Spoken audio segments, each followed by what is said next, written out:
Hello guys, welcome back. और Python programming की हमारी जो आज की वीडियो है इसमें हम उसके सारे डेटा टाइप्स को डिस्कस करने जा रहे हैं। तो आप लास्ट तक हमारे साथ इस वीडियो में बने रहिएगा और आप जितना ज़्यादा इस व्यूज़ आएंगे इस वीडियो पर उतनी ही जल्दी हम फटाफट से नेक्स्ट वीडियो लेके आएंगे जिसमें हम इफ एल्स जो है आपके पाइथन के उसके बारे में, उसके सिंटैक्स के बारे में डिस्कस करेंगे। सो मेक श्योर कि आप ज़रूर हमारा हौसला बढ़ाएं और इस वीडियो को ज़्यादा से ज़्यादा शेयर भी करें और पूरा देखें इसको। तो चलिए फटाफट से हम बात कर लेते हैं पाइथन प्रोग्रामिंग की फीचर्स की बारे में। तो हम पहले ही बात कर चुके हैं। आज की वीडियो में हम इसके डेटा टाइप्स के बारे में बात करेंगे। तो देखो, इसमें बहुत सारे टाइप्स होते हैं जिसमें अगर न्यूमेरिक डेटा टाइप की मैं बात करूं तो यहाँ पर हमारे पास में है इंटीजर। ठीक है, तो इंटीजर डेटा टाइप जैसा कि आपको दूसरी लैंग्वेज आपने पढ़ी ही होगी कभी ना कभी, तो उसमें होल नंबर्स होते थे, वो पॉजिटिव भी हो सकते थे और नेगेटिव भी। तो पॉजिटिव या नेगेटिव जैसे भी हमारे होल नंबर्स हैं वो क्या है, हमारे इंटीजर डेटा टाइप में आ गए। नेक्स्ट है हमारे पास फ्लोट डेटा टाइप। जो भी ऐसा नंबर है जिसमें डेसिमल वाली वैल्यू आ रही है, पॉइंट के बाद कुछ नंबर्स हैं, कुछ प्रिसीशन है, वैल्यूज हैं, तो वो हो गया हमारा फ्लोट डेटा टाइप। उसके बाद में इसमें हमको कॉम्प्लेक्स नंबर्स की भी सुविधा मिलती है पाइथन में। यस, जिसमें आपका रियल पार्ट होता है और इमेजिनरी पार्ट। ये एक एग्जांपल लिया हुआ है, आपने मैथ्स में इस तरीके से देखा होगा, जैसे लिखा है 2+3j। तो यहाँ पर ये जो j है ये क्या है, ये इमेजिनरी डिनोट कर रहा है और 2 जो है वो रियल पार्ट बता रहा है। तो हम इस तरीके की वैल्यूज को भी यूज कर सकते हैं, उस पर भी ऑपरेशंस परफॉर्म कर सकते हैं। किसमें? पाइथन में। अब हम, ये तो हमारे थे न्यूमेरिक डेटा जो हमने 3 टाइप्स देखे हैं। अब हम आ जाते हैं अपने सीक्वेंशियल डेटा पर। तो सीक्वेंस डेटा में हम सबसे पहले देख रहे हैं स्ट्रिंग। स्ट्रिंग क्या है? एक या एक से ज्यादा कैरेक्टर का जो भी कलेक्शन है उसको हम स्ट्रिंग बोलेंगे। स्ट्रिंग को हम, जैसे हम पहले लिखते थे, डबल कोट्स में भी लिख सकते हैं, सिंगल कोट्स में भी लिख सकते हैं या ट्रिपल कोट्स में भी लिख सकते हैं। ठीक है, तो ये ऑब्जेक्ट है किसका? str क्लास का। अब यहाँ आपको एक मोस्ट इंपॉर्टेंट चीज बतानी है कि जैसे हमारे पास इंटीजर फ्लोट पहले वाले थे, वैसे हमारे मन में आता है कि कैरेक्टर भी होगा एक डेटा टाइप, बट नहीं। पाइथन जो है वो कैरेक्टर डेटा टाइप को सपोर्ट नहीं करता। ये बोलता है कि अगर आपको एक भी लेटर सेव करना है तो वो स्ट्रिंग का ही कहलाएगा। इसीलिए यहाँ हमने लिखा है कलेक्शन ऑफ 1 और मोर कैरेक्टर्स। ठीक है, तो यहाँ पर ये है कि जब आपने स्ट्रिंग बना ली तो हम स्ट्रिंग के जो एलिमेंट्स हैं उसको उसके इंडेक्स के नंबर से एक्सेस कर सकते हैं। तो देखें, जैसे यहाँ पर हमने एक स्ट्रिंग ले लिया, स्ट्रिंग 1, और उसमें वैल्यू दे दी है पाइथन प्रोग्रामिंग। ये देखो डबल कोट्स डाल रखी। अच्छा, एक चीज और, पाइथन में ये सारे डेटा टाइप्स तो होते हैं बहुत सारे हमारे पास, लेकिन जब हम प्रोग्राम में यूज करते हैं तो हमको उस वेरिएबल को डिक्लेयर करने की जरूरत नहीं पड़ती कि भैया ये जो है स्ट्रिंग 1 ये स्ट्रिंग टाइप का डेटा है, ऐसा नहीं करना पड़ता। ये हमको ये सुविधा देता है कि डायरेक्ट वेरिएबल का नाम लिखो और उसमें वैल्यू असाइन कर दो। आपकी वैल्यू देख के जो इसका इंटरप्रेटर है वो खुद ही बता देगा कि ये कौन सा वाला डेटा टाइप है। ठीक है, तो जैसे ही हमने स्ट्रिंग 1 लिया और डबल कोट्स में ये वैल्यू दे दी, और अगेन एक चीज और कि यहाँ सेमीकोलन ऑप्शनल है। ठीक है, नहीं भी लगाएंगे तो भी चलेगा। तो स्ट्रिंग 1 में ये वाली जो थी पाइथन प्रोग्रामिंग, ये स्ट्रिंग आ चुकी है। अब इसको जब प्रिंट करवाना है तो हम, ये प्रिंट फंक्शन होता है हमारे पास में, इसके थ्रू हम डायरेक्टली प्रिंट करवा देंगे। अब यदि मुझे इस वाली स्ट्रिंग का पहला जो कैरेक्टर है उसको प्रिंट करवाना है तो उसका इंडेक्स होगा 0, जैसा हमारे अरे में होता था 0 1 2 3 4 5 6 7 ऐसे लास्ट तक। अब यदि मुझे इस लास्ट कैरेक्टर को प्रिंट करवाना है तो यहाँ हमारे पास में एक सुविधा और मिली है हमको कि लास्ट तक जाने के लिए आपको ऐसे नहीं जाना पड़ेगा, बल्कि आप ये नेगेटिव साइन लगा करके डायरेक्ट लास्ट वाली लोकेशन को एक्सेस कर सकते हो। तो अगर मुझे लास्ट एलिमेंट चाहिए तो मैं लिखूंगी -1। तो स्ट्रिंग 1 और ये इंडेक्स में दे दिया -1, तो -1 डिनोट करेगा लास्ट वाला एलिमेंट। यदि मैं -2 लिखूं तो वो सेकंड लास्ट को डिनोट करेगा, -3 थर्ड लास्ट, मतलब आई को, इस तरीके से। ठीक है, तो हम ऐसे क्या कर सकते हैं, स्ट्रिंग के एलिमेंट्स को एक्सेस कर सकते हैं। अब हम आ जाते हैं अपने लिस्ट के पास में।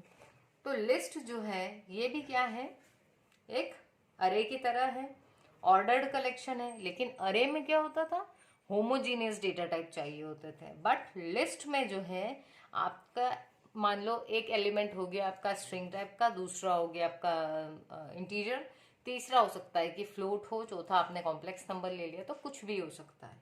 तो लिस्ट जो है ये डिसिमिलर डेटा टाइप का कलेक्शन भी हो सकती है, और यदि आपकी नीड है कि सेम ही रखना है डेटा टाइप तो आप सेम भी रख सकते हो।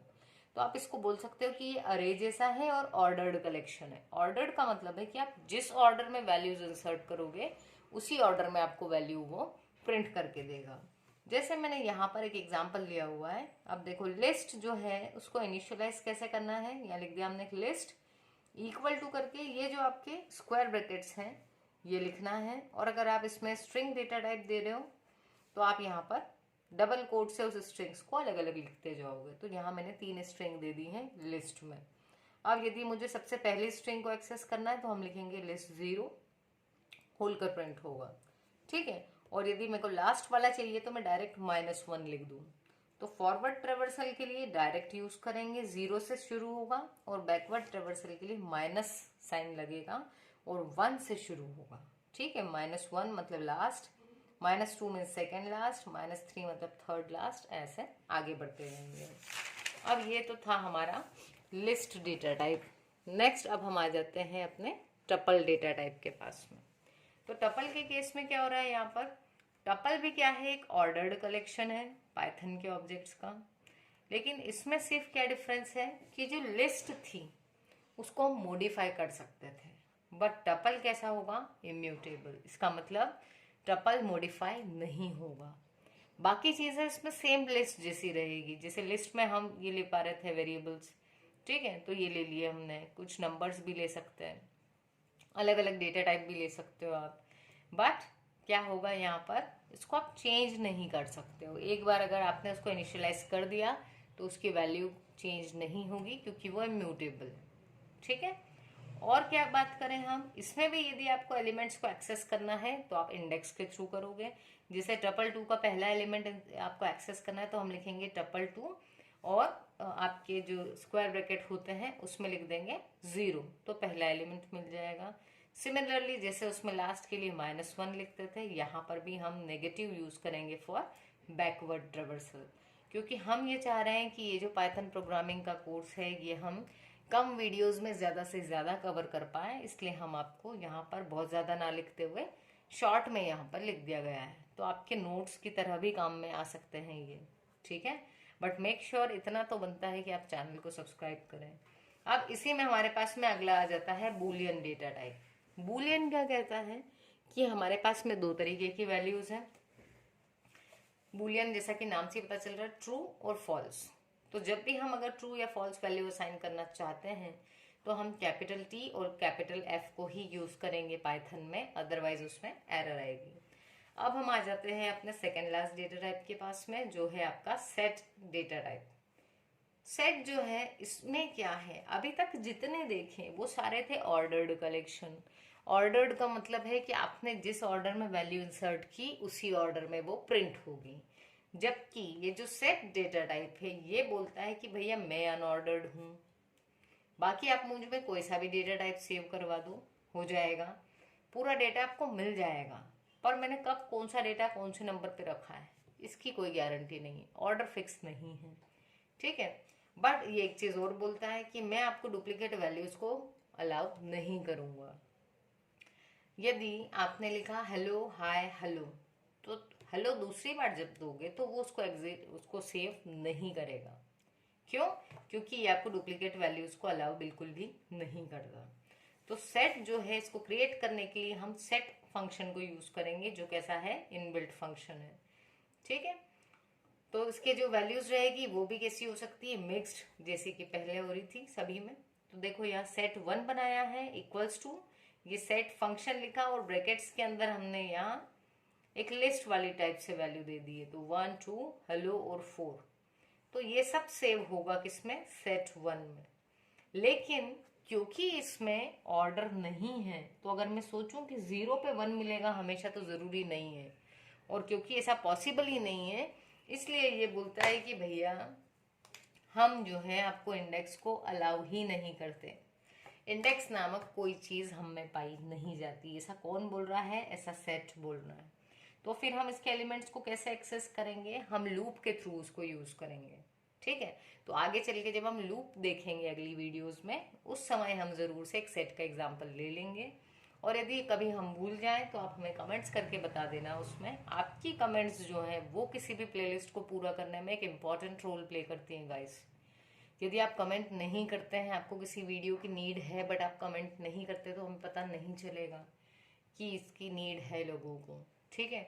सो मेक श्योर कि आप क्या करें, अपने कमेंट्स के थ्रू हमें ये भी बताएं अगर हमारा सब कुछ सही लग रहा है, आपको समझ में आ रहा है, तो भी आप बताएं कि अच्छे से समझ में आ रहा है। और यदि नहीं भी आ रहा है या आपको कोई वीडियो नहीं मिल रही है, तो आप उसके लिए भी कमेंट करें। ठीक है। तो यहाँ पर आप यही मान के चलें कि आपकी क्लास है और इसको इंटरेक्टिव बनाने के लिए आपको भी हमसे कुछ बोलना पड़ेगा कमेंट्स के थ्रू। सो चलिए हम आगे देख लेते हैं। हमारा जो लास्ट डेटा टाइप है वो है डिक्शनरी। डिक्शनरी डेटा टाइप क्या होता है, जैसे हम मैपिंग करते हैं किसी चीज़ की, जैसे अगर अपनी बुक्स वगैरह का एग्जांपल लें, तो बुक्स में क्या होता है, इंडेक्स पेज होता है। इंडेक्स पेज में शुरुआत में एक नंबर होगा, या तो पेज नंबर या फिर आपका टाइटल होगा। वो टाइटल किस पेज नंबर पे मिलेगा ये मिलता है। ठीक है। तो उसको हम बोलते हैं की वैल्यू पेयर। तो आपका जो डिक्शनरी डेटा टाइप है मैपिंग के लिए यूज होता है, ये भी अनऑर्डर्ड है। ठीक है। और ये क्या होल्ड करके रखता है, की वैल्यू का पेयर। और इस पेयर को सेपरेट कैसे करते हैं, की और वैल्यू के बीच में तो कॉलन आएगा, लेकिन अगर एक और की वैल्यू का पेयर आया तो उनके बीच में कॉमा आएगा। हम देख लेंगे अभी एग्जाम्पल के थ्रू। और आपका जो डेटा है वो फिर से आपका कैसा भी हो सकता है, किसी भी टाइप का। ये जो वैल्यू है ये रिपीट हो सकती है, लेकिन की जो होगी वो यूनिक होगी। नाम से ही समझ में आ रहा है की, है ना। तो की जो है that can not be repeated, जबकि जो आपकी वैल्यू होगी वो वैल्यू क्या हो सकती है, डुप्लीकेट हो सकती है। अब डिक्शनरी हम दो तरीके से बना सकते हैं। एक तो डायरेक्ट ही बना दें, जिसमें हम इस तरीके से वैल्यूज दे दें तो वो समझ जाएगा अपना इंटरप्रेटर कि हमने डिक्शनरी टाइप से बना रहे हैं हम। दूसरा है कि हम DICT जो है ये आपका इनबिल्ट फंक्शन है, इस फंक्शन को यूज कर लें डिक्शनरी बनाने के लिए। ठीक है। तो चलिए अब देखते हैं आगे। ये देखिए यहाँ पर हमने एक एग्जाम्पल लिया हुआ है। तो DICT करके हमने एक वेरिएबल ले लिया, ठीक। और इसमें हमने 1 इंदौर, तो 1 हो गया की, इंदौर हो गया वैल्यू। ऐसे ही 2 हो गया आपका की, मुंबई क्या हो गया उसकी वैल्यू। तो ये हमने ये देखो कॉमा से सेपरेट कर रखा है, और की और वैल्यू को कॉलन से सेपरेट किया हुआ है, और लिखा किस में है, करली ब्रैकेट्स में। तो ये हमारा एक डिक्शनरी का वेरिएबल बन गया। अब इसको जब प्रिंट करवाएंगे तो एज इट इज ये चीजें प्रिंट हो जाएंगी। दूसरा, जरूरी नहीं है कि हमेशा जो की है, की वैल्यू का पेयर जैसा पहला बारा हुआ है वैसा ही दूसरा भी हो। इसलिए हमने एक एग्जांपल लिया है। इसमें देखो की कैसी है, की आपकी स्ट्रिंग है, उसकी वैल्यू भी स्ट्रिंग है। यहाँ देखोगे तो की कैसा है, नंबर है, और उसकी वैल्यू कैसी है, लिस्ट टाइप की। तो मिक्स्ड डेटा टाइप के भी आप क्या बना सकते हो, डिक्शनरी। और फिर हमने एक फाइनली जो DICT फंक्शन हम बोल रहे थे इनबिल्ट वाला, उसको यूज किया है। DICT पैरेंथेसिस के अंदर हमने ये आपका की और वैल्यू का पेयर यहाँ पर पास कर दिया। तो इस तरीके से भी हम क्या कर सकते हैं, अपना एक डिक्शनरी के वेरिएबल्स बना सकते हैं। अब ये अपनी डिक्शनरी बन गई। अब हमें यदि इस डिक्शनरी के किसी भी वेरिएबल को एक्सेस करना है, इसके किसी एलिमेंट को स्पेशली, तो हमारे पास दो तरीके हैं। पहला तरीका है कि हम क्या यूज करें, उसको की को यूज करें। तो देखो यहाँ पर जैसे इस वाले में ले तो की और पेयर है। तो अगर मैंने पूछ लिया नेम, तो मुझे ये नेम एज ए इंडेक्स देना है यहाँ पर, आइदर यूज की एज इंडेक्स। ठीक है। तो इस की को हम इंडेक्स की जगह लिख देंगे। तो DICT, और ये जो था स्ट्रिंग थी तो सिंगल कोट्स में लिख दिया। तो इसकी जो वैल्यू थी अमन, ये प्रिंट होगी। या फिर क्या होगा, एक गेट मेथड यूज कर सकते हैं। गेट मेथड में क्या हुआ, डिक्शनरी बनी हुई थी ऑलरेडी DICT नाम से, डॉट गेट, और यहाँ हमने क्या लिख दिया 3। तो ये देखो 3 नंबर पे जो था पुणे, वो हमको प्रिंट होके मिलेगा। Is it clear. तो यहाँ तक आज की वीडियो में हमने जितने भी डेटा टाइप्स है पाइथन के वो सारे कवर कर लिए। अब आप मैक्सिमम लोग कमेंट्स करें ताकि हम कल की वीडियो जल्दी से लेकर आए, नेक्स्ट वीडियो, और उसमें हम जितने भी हमारे कंट्रोल स्टेटमेंट्स हैं, इफ़ एल्स और इफ एल्स के जितने भी वेरिएशंस पॉसिबल हैं वो आपको एक ही वीडियो में दे दें। सो गाइज, इसको ज़्यादा से ज़्यादा सब्सक्राइब करें चैनल को, और बहुत ज़्यादा शेयर्स करें अपने दोस्तों के साथ। और अपने कमेंट्स भी बताएं, यहाँ पर ज़रूर शेयर करें। चलिए मिलते हैं अपने नेक्स्ट वीडियो में। Thanks for watching.